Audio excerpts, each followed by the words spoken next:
Ahí les decía, esta semana hay dos fechas que son convites para pensar, para dimensionar, para comparar también, ¿por qué no?, situaciones. Se cumple un año desde que el Frente de Todos se impuso en las urnas y se cumplen 10 desde la muerte de Néstor Kirchner. La verdad que hoy nos superaron con la cantidad de mensajes y de reflexiones al respecto. El paralelismo entre aquel gobierno de Néstor y la actualidad es una constante. Néstor asumió con un país endeudado, empobrecido y principalmente un país desesperanzado.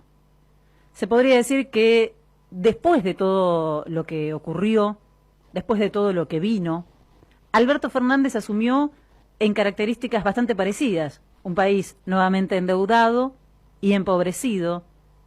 Pero creo que, a diferencia de aquel 2003, Alberto Fernández encontró un país con esperanzas, porque la historia reciente indica que es posible revertir los males del neoliberalismo. Se encontró, sí, con una masa de ciudadanos, de ciudadanas con convicciones que habían vivido, obviamente, esa historia reciente y los empujaba a creer que era posible otra vez salir de ese infierno. Hay un sector importante que fue a las urnas hace un año convencido de que se puede pensar un país más justo. No es fácil, está visto, no es fácil, pero sí es posible.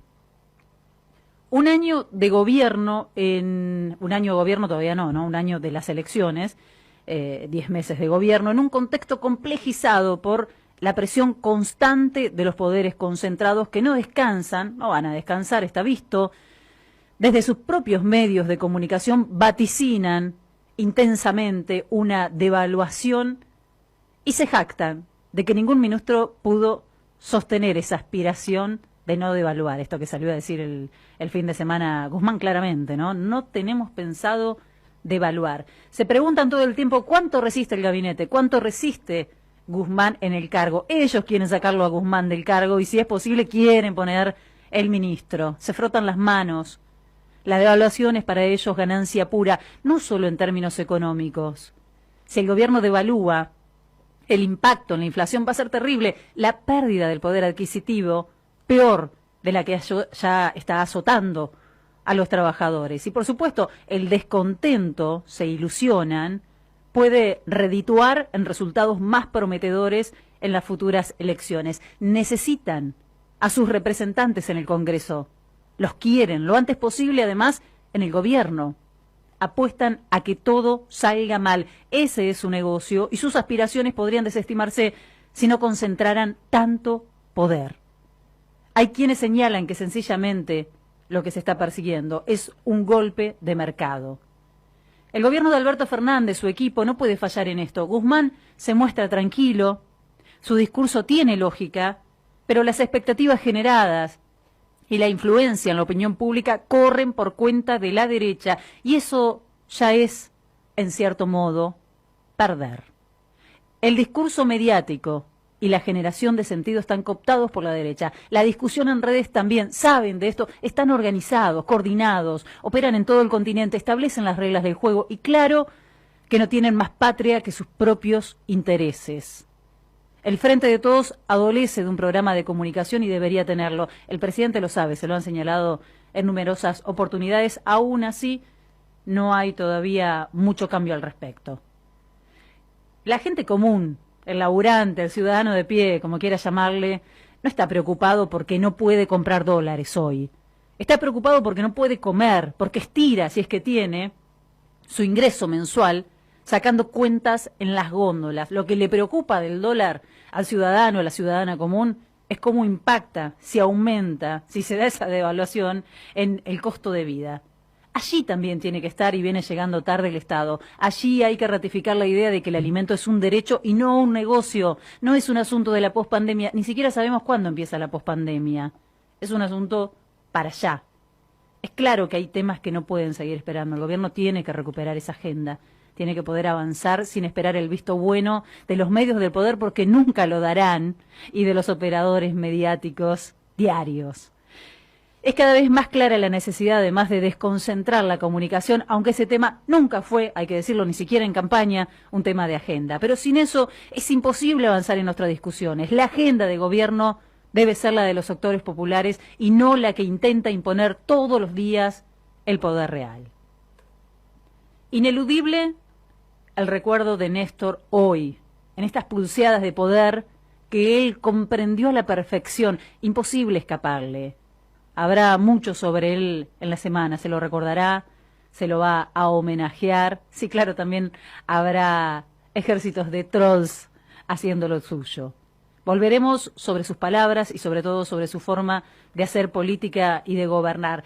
Néstor era, en el año 2003, para la mayoría, un desconocido que irrumpía en la política. Irrumpir me parece que es un término que le va muy bien. Una de las primeras imágenes que nos llamó la atención justamente fue la de su figura confundiéndose con la multitud, desenfadado, un tanto eufórico, con la frente rota, sangrando después de haber chocado con una cámara, su pelo despeinado, la ropa desarreglada, después de mezclarse con la gente que lo esperaba para saludarlo.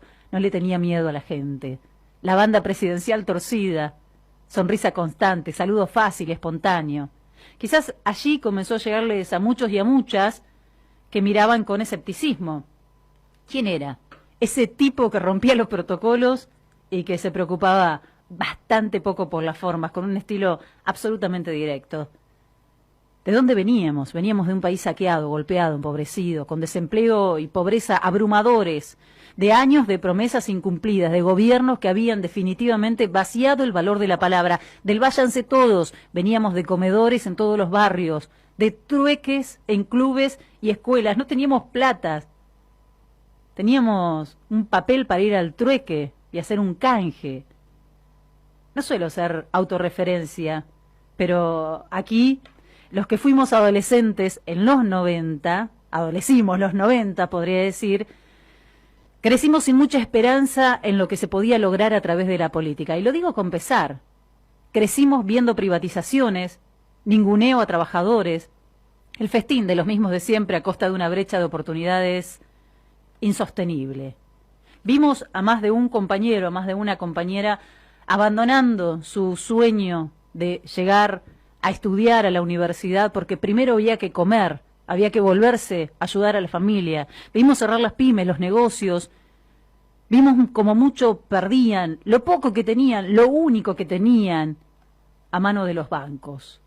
Nos habían enseñado que era mejor no meterse, postura residual de esa dictadura feroz en la que nacimos y de un desinterés absolutamente dañino en la cuestión pública, en la política, en lo colectivo, que se fue instalando con los años. ¿Cómo es posible que te hagan creer que no es cosa tuya lo que pasa en tu país o lo que hacen con tu país?